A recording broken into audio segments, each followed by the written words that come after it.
Good morning student, अस्सलाम वालेकुम. I am your teacher Javeria from Oxford School System. ठीक है. Today our subject math class 6. Open your math book page number 12. Exercise 1.3 question number 1 हम कर रहे थे. Find HCF of each of the following number using prime factorization method.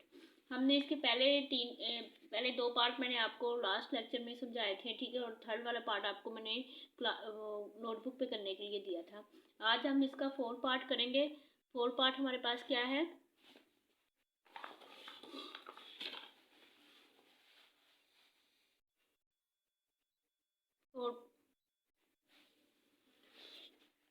Four part है इसका.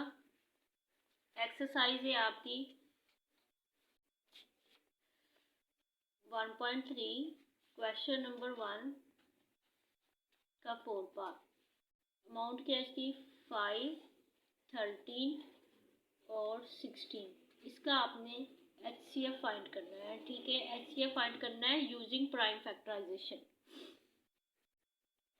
तो सबसे पहले हम इसके फैक्टर निकालेंगे. 5 के फैक्टर ले लेंगे. 5 के, 30 के और 60 के. 5 के क्या फैक्टर? ये 5 पे डिवाइड होगा. 5 1 जार 5. 30 के क्या फैक्टर आएंगे? 2 पे डिवाइड होगा ये, क्योंकि ये 2 1 जार 2. 1 बच गया. 30 में से 3 में से 2 निकाला 1 और 2 5 जार 10. अब ये 3 पे जाएगा. 3 5 जार 50 और 5 1 जार 5. ये 30 के फैक्टर आ गए. अब 60 के फैक्टर लेंगे. 2 पे डिवाइड करेंगे. 2 3 जार 6 0. साथ में वैसे ही आ गया. 2 1 जार 2 और 2 5 जार 10 और 3 5 जार 50 और 5 1 जार 5. अब हमने क्या करना है कि ये जो फैक्टर हमारे पास निकले, हमने इनको 5 30 और 60 इनको बारी बारी हमने नीचे लिख लेना. ठीक है. फैक्टर ऑफ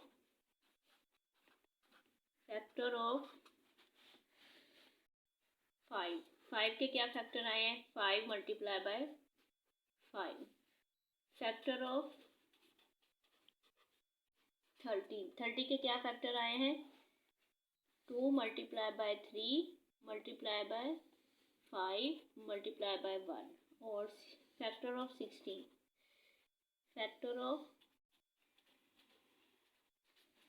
60 के क्या फैक्टर आए हैं? 2 मल्टीप्लाई बाय 3. यहाँ पे फिर 2 दफ़ा 2 है.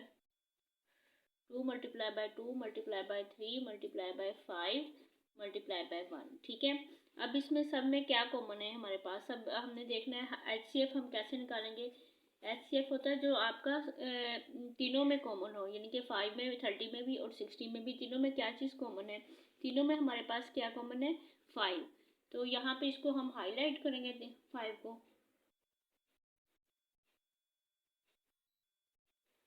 ये 5 हमारा तीनों में कॉमन है. ठीक है.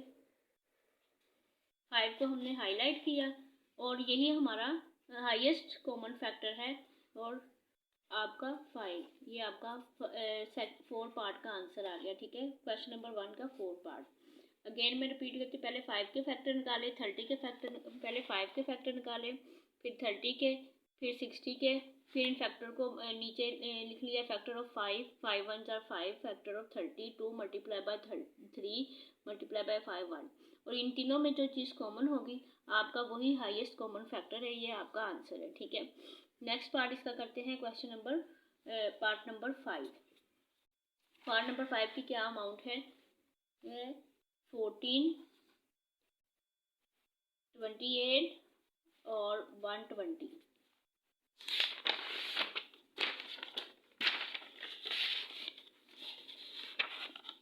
14 के फैक्टर आपने निकालने हैं. 14 के. ठीक है. पहले 14 के फैक्टर निकालें.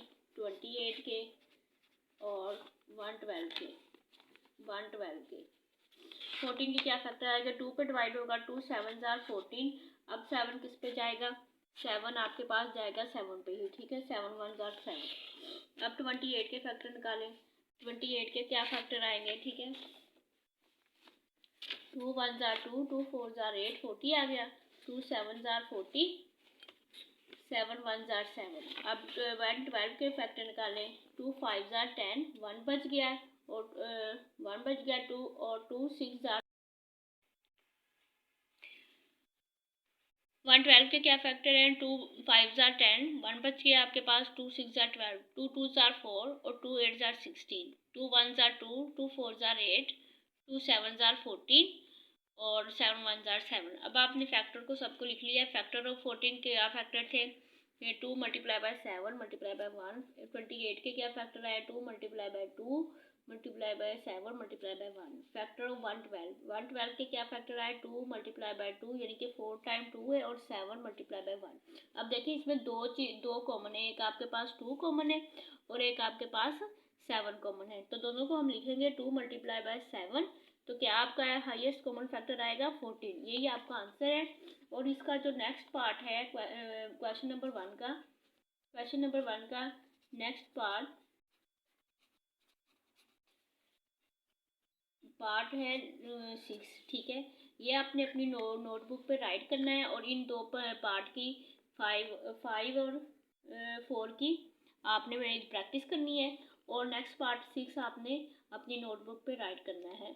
Thanks for watching, take care, good bye.